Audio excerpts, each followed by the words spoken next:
Welcome back to People Being Real. I'm sitting with my man, the one and only Chris Schembra. Dude, so excited to be here. So excited to have you here. We've known each other for a couple of years, and I think this is a podcast that's been in the making for a really long time. So stoked to have you. I've been such a big fan of everything you bring to this world, and the Facebook birthdays that you have done for so many years have inspired me to do so myself, and I can't thank you for everything that you're doing with this. Thank you, brother, and likewise. And I really wanted to have you on the show. And it's not just because I was so inspired that you wore a fanny pack during your TEDx talk, but of all the incredible work you're doing with 747 and bringing connection and empathy and gratitude into the workplace, a place where it's desperately needed and where there's a huge void. And you do it in such a delicious, creative, and impactful way. Thank you, my friend. Thank you. So we'll get into 747 and the amazing work you're doing there. But I love to open up these episodes with my guests sharing a vulnerable, open, real story about a moment in your life where maybe your authenticity was challenged or one of those just tough human moments that was real for you that I'm sure most of us can relate to. So pass the baton to you, Chris. So it's interesting. As I was thinking about this story, what I want to tell is is 4 short stories that add up to, this medium-sized version. Came to my attention a couple months ago with this wonderful rapid transformational therapist named Linda Scotti. I called Linda and said, I have a problem asking for referrals. Can you help me out? Pretty simple business challenge. And we did a 2-hour hypnotism. And she uncovered that my struggle to ask for referrals runs bone deep. Mm-hmm. And so when we started the hypnotism, she said, think of a chapter in your life where I told her that I struggle asking for referrals because I feel on the outside looking in a lot of times. And why would someone want to help the outsider, the lonely guy? And she said, when did that start? And it took me back to when I was in my early teens, growing up on Hilton Head Island. I had a group of best friends.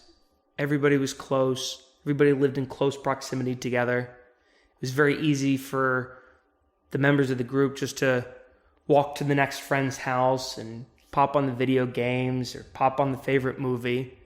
But I lived in a plantation over. I lived a drive away. So I was always the last one called to those intimate gatherings. Mm-hmm. I would usually have to call them and say, hey, what are you guys up to? Oh, we're just playing video games at such and such. Do you want to come over? Yeah. And by the time I'd get there, all the seats would be taken. The inside jokes were already understood. They were already good at the game, and I was on the outside looking in, standing behind the couch, not knowing what to laugh at. Linda took that in and said, when's the next time you felt like that? I said, college. Freshman year in college, I had a single dorm room. And it was my first time living away from home. It was the first time I hadn't gone to the exact same school in my life. It's an opportunity to recreate myself. I thought I made a good job of making friends and meeting all the people. But every single night, as I laid in my bed, I would literally hear the pitter-patter of footsteps running past my door of the people going to the party the next room over, and nobody had thought to invite me. Why can't you just knock on a wall, knock on the door, text me, say, hey, we're going to Evans. You want to come? And little stories like that plagued me my entire life. And it made me realize that my greatest insecurity in life is that I'm always the last one called to the party. I'm always on the outside looking in. My invitation was always kind of lost in the mail. I'm the last people someone calls. Maybe they just assume, because I've done a good job of meeting new people, maybe they just assume that I already have something going on, and why call Chris? He's probably going to say no. But it was only after realizing that as a dark chapter that I realized that a lot of things in my life now come from turning that insecurity into our greatest advantage. I know we'll get into that in a little bit, but many dark moments. I unfortunately have the marks of suicide, depression, jail, rehab on the resume, and a lot of that stemmed from those kind of short stories. Chris, thank you so much for being so open and so real. And what I think is interesting is when you were sharing your story, like I couldn't help but think of my own youth and growing up and wondering how I fit in with my peers and feeling like I wasn't included, and remembering not being invited to parties in high school. And I was invited to parties, but sometimes I would put more weight on the things that I wasn't invited to or being left out, when I realized a lot of the time it has nothing to do with you. It just it's that person's reality who maybe was just focused on a couple people, or just was short-sighted, and it's actually nothing personal at all. But I get that it has that impact, and I think that is something that no human is immune to. Like, I don't care how social you are, there's times when we're not included. And so I think that it's really beautiful, that you opened up and have that awareness, but have had the courage to look into it and push through it, and now create a beautiful creation that helps other people feel included and connected. Thank you for saying it like that. So I wanted to ask you a question, because I was reading your website, and I believe the words that you used is, in this world today, we are deeply disconnected. And I'm curious if you could put some words on what you mean by that. There's an unfortunate statistic that the Surgeon General of the United States has, which is that 51% of the American workforce reports being lonely on a consistent basis. That's equivalent to the reduction of lifespan of smoking 15 cigarettes per day, 7 years off your life. We live in a world that's filled with filters and finstas and all these kind of facades. The 3 Fs. I just made that up, but now I like the 3 Fs. That's good, yeah. And social media, or just using the internet for a quick hit of dopamine, has given us a cheat tool for connection. You can access information, you can access individuals, you can access communities quicker than ever before. But is it really all that deep? Can you really go and show yourself vulnerably, as you were saying before? Can you go and show yourself vulnerably in a virtual room full of people you've never met before? Maybe, maybe not. And we've seen that when people can remove digital from their lives and focus in on deep human connection, so many different health benefits, so many different business opportunity benefits, so many different things will be better in your life by doing it. I tend to agree. I think when I look at the concept of disconnection, that it's almost confusing because of how connected we are. But like you said, with the filters, with the facades, and kind of just this world that we live in, where naturally we feel like we can get a step ahead by having a high status, whether it's the amount of likes or, the validation that we get from other people when we post things on social media and get comments and get shares and get likes. And that's, to me, it's fishing for validation, which is available to us if we ditch the facades and actually connect with each other.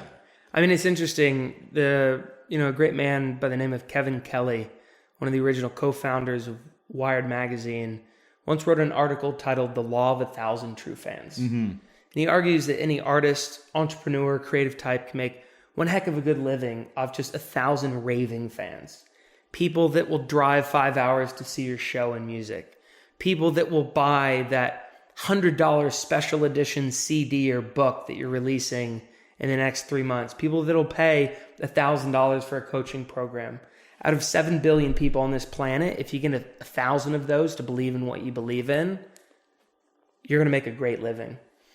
And so what that comes down to is, how do we have more quality-driven relationships than quantity-driven relationships?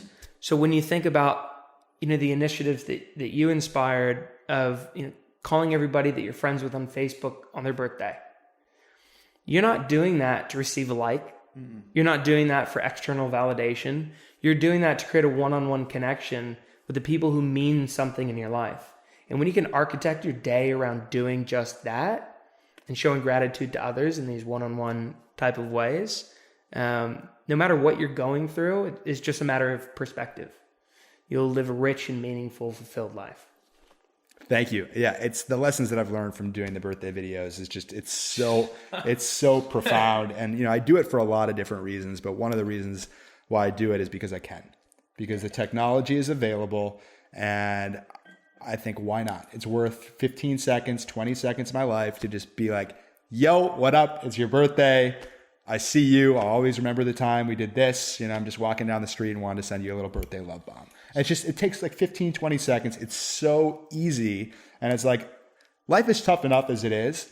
And it always feels good when somebody sees us or says like, I remember, you were important to me in some kind of way. I value you and I wish you the best. And that it's such an easy gift to give someone. So that's why I love to do it. But I want to go back to you here because you're talking a little bit about having 1,000 true fans and just standing essentially for what you believe in, living your values.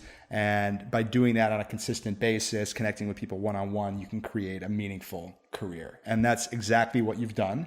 And I know, just as in the journey of being an entrepreneur, it's easier said than done to really find the bread and butter. So I'd love to have you share a little bit about that as to how you identified this as a strength or a gift of connecting people and how you turned something that is just so true to who you are at your core into, a financially successful and really impactful business. Yeah. I mean, it goes back to that original story that you had me tell of, insecurity and the times in our past that we've felt that kind of pain, in our case of being left out. So July of 2015, we had just come back from Italy to New York City after producing a Broadway play over there. And when we got back to New York, realized we felt essentially four things: lonely, unfulfilled, disconnected, and insecure.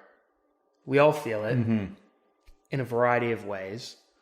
In that dark time that I realized that about myself, I started fiddling with food in my kitchen and accidentally created a pasta sauce recipe and figured I should probably feed it to people to see if it's even good or not. So we invited 16 of our friends over to our home for dinner and fed them the sauce. 6:30 p.m. cocktails began, 8 p.m. dinner served, but at 7:47 p.m., we put the pasta in the pot and we delegated 11 specific tasks, empowering the attendees to work together to create the meal. Okay. And so by the time we sat down for dinner, we had worked together, we had connected together, we had a few glasses of wine, and then we asked the table a specific question about gratitude. If you could give credit or thanks to one person in your life that you don't give enough credit or thanks to, who would that be? And we saw the tears well up in the eyes. We saw the hearts explode with love. And we knew we were onto something. So we kept on doing our dinners. In the last 3.5 years, we've sparked over 350,000 relationships around our dinner table, all using pasta sauce and the simple act of giving gratitude to others. And by the numbers, we realized from afar that if less than 6 people cried, we would consider it a failed night, and the average was about 10, an 18-person group experience. So we knew we were onto something. And companies started realizing that we had a unique ability to help people create genuine, deeply connected, emotional relationships. Google did a wonderful study called Promotion to Emotion that found that when you bring emotion into a B2B transaction, not only is the customer more likely to consider purchasing, not only is it more likely to purchase, but it's more likely to pay a premium. And so when you can bring emotion into any kind of business relationship, you increase upsell, cross-sell revenue and referrals. So we knew we had a commercially viable product on our hands. So then we opened it up to the corporate market, and companies started coming to us to facilitate different relationships for their business, client relationships, partnerships, prospects, teams, all that kind of stuff. And then the business expanded, and we added different services, and have had a good time ever since. We still serve the same spaghetti at every dinner. We still ask the same question about gratitude. Cornell University did a study in 2015 that showed that firefighters who ate spaghetti in the firehouse together perform better as a team. They save more lives. So metaphorically speaking, why can't companies have that same dedication? Why can't companies not only relate to their customers based on product and price and what they do, but why they do it and the bottom line personal value that the product provides? Because when you can go to that next depth as a company, you 2x the impact of getting the deal, and you just maximize productivity and efficiency by bringing that emotion and taking care of the human. Because as you know, Guy Youssef once said, people buy from people, not from companies. And so it just became a pretty seamless transition. So my question for you is advice for somebody else who's kind of finding their way, trying to find a way to, maybe heal their deepest wound, or, to really support someone in tapping into, what's most meaningful to them in terms of, their heart's message or their heart's song, in terms of following it and creating something that's tangible, like a tangible gift to the world from it. I'm curious to know what kind of tips or insight you'd have for somebody else that might be going through something similar to what you were feeling at the time. Yeah, I mean, what it all comes down to, I think, is that most people overestimate what they can do in a year, underestimate what they can do in 10. And when you find something that you're passionate about, or not passionate about. Passion, when it comes to money making, is an interesting relationship. But when you find something that you're passionate about, even though it may look weird and it may be super niche, odds are there's someone in this world who shares that love for it and will pay you to help them out with that thing once you get good enough. People want to become the expert way too fast these days. It's so easy to do something once and then go sell services saying you're the expert at something. But if you really take the time to cultivate your craft, yes, it may take a long time, but one day you'll wake up and look around and realize you're one of the best in the world at doing just that. And so there's no shortcut. It's just good hard work. I want to kind of pivot back to the 747 dinners, because oftentimes a great way, at least one of my favorite ways of cultivating connection with somebody else, is just to open up and share myself, because that allows me to be relatable or familiar if I'm sharing my human experience, some of the things that I'm scared about or my struggles, in just like a caring, authentic way that makes the other person feel comfortable. Maybe they'll open up and share, and we'll be able to bond and connect, over our, own life experience, and basically get below the surface level conversations, talking about pop culture, talking the news, to talking about things that are real for us. Now, a lot of people don't feel comfortable with that.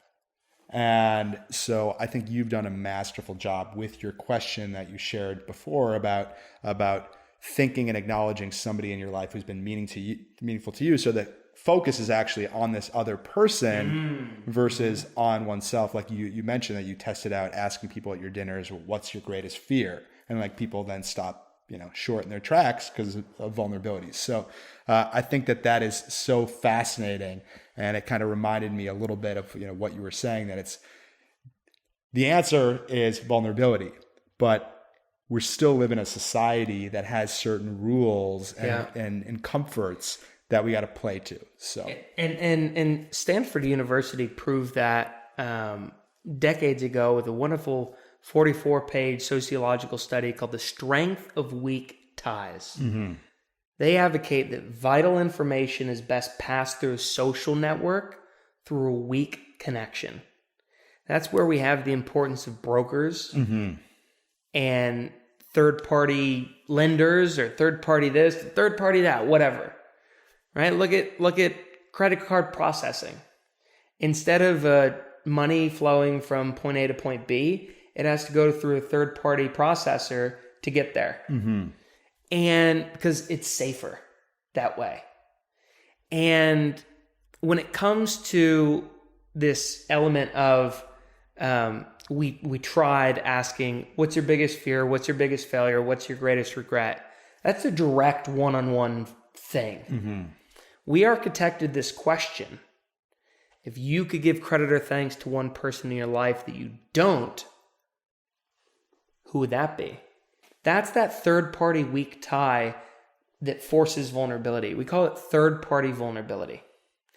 And when around the dinner table, when you've invited them to work together to create the meal, you've invited them to share some good stuff together, and then you ask that question after about 2 hours of doing the pre-work, people open up. And Steve Jobs once said, you can't connect the dots looking forward. You can only connect the dots looking backwards. And so when you ask them to pause and give voice to people from their past, positive or negative, so many people just crave doing that, right? Because all their life, no matter what you're doing, you're always thinking about the future. How will my future be impacted if I put my hand like this? How will my future be impacted if I take such and such risk? The future is filled with doubt and insecurity. And that's what we're running around thinking about. Doubt.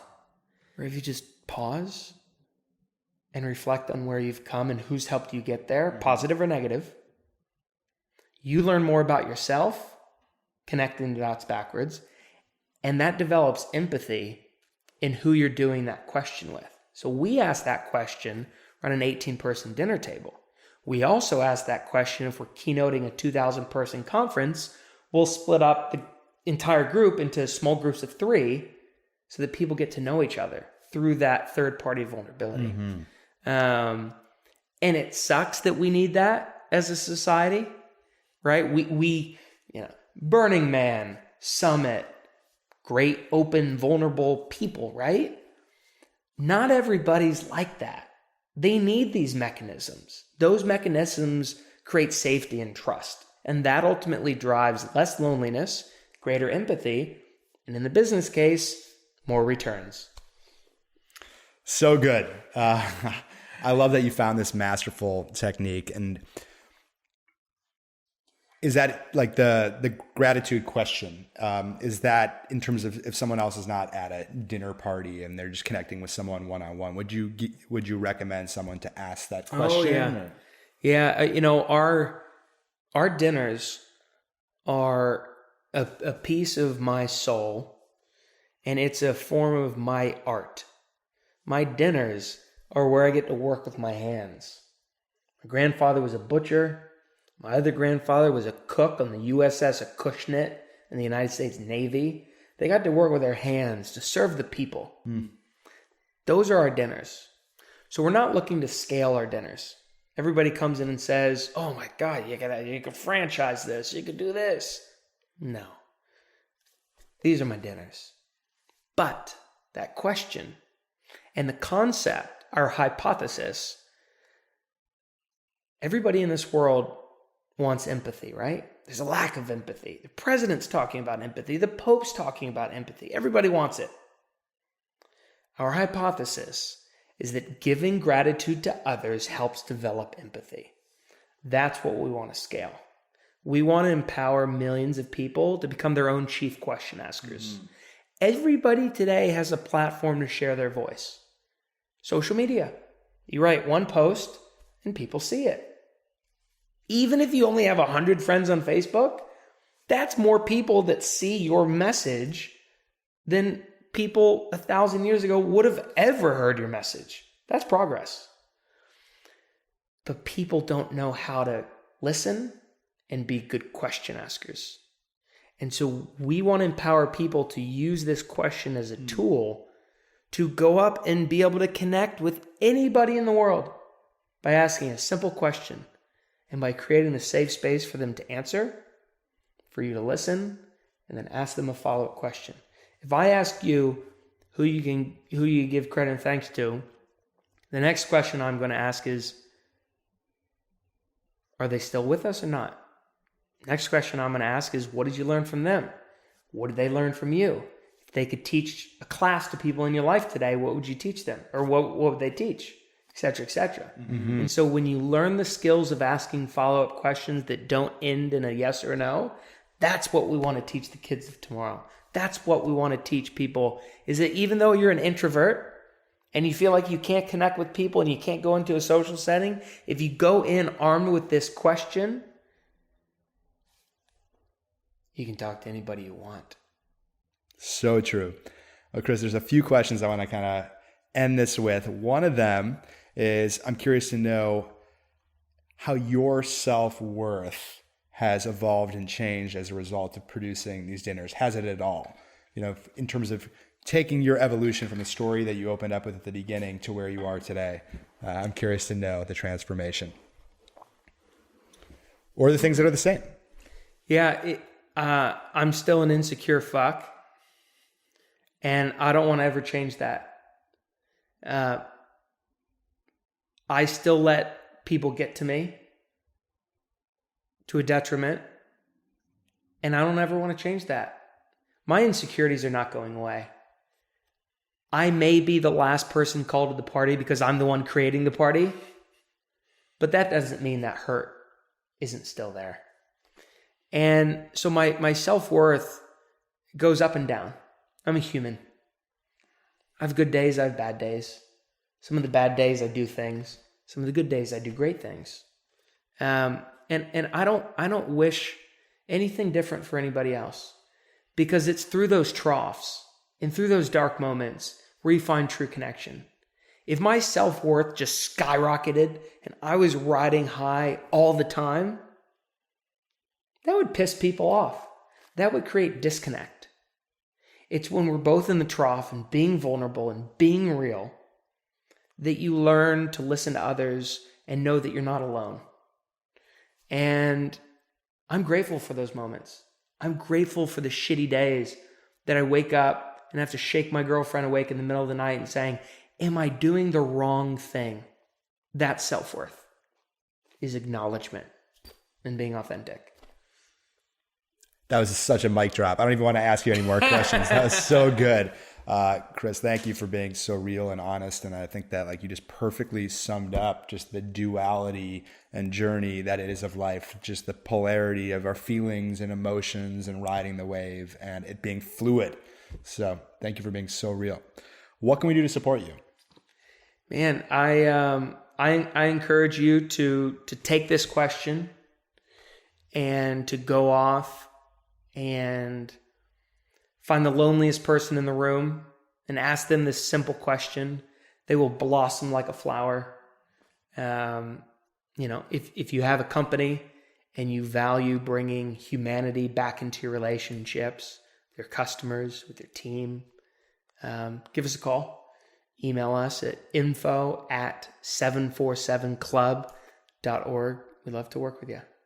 Awesome. Cool. Definitely check out one of Chris's dinners. And what final words of wisdom, inspiration do you have for listeners of people being real to live a bold, authentic life? Man, just be weird. Just wear your shit on your sleeve. There's 7 billion people on this planet. There's nothing this world hasn't seen before. If you just let it out, you're going to build community. You're going to attract like-minded and like-hearted individuals. Take it from the guy with the fanny pack. Kinky Boots. Kinky Boots. We just closed. We're touring now. But yeah, just go do your thing. Life's way too short. Yeah. The one and only Chris Schembra. Chris, this is such a treat. Worth the wait. Dude. Love you, brother. Thank you, buddy. Yeah. Thank you.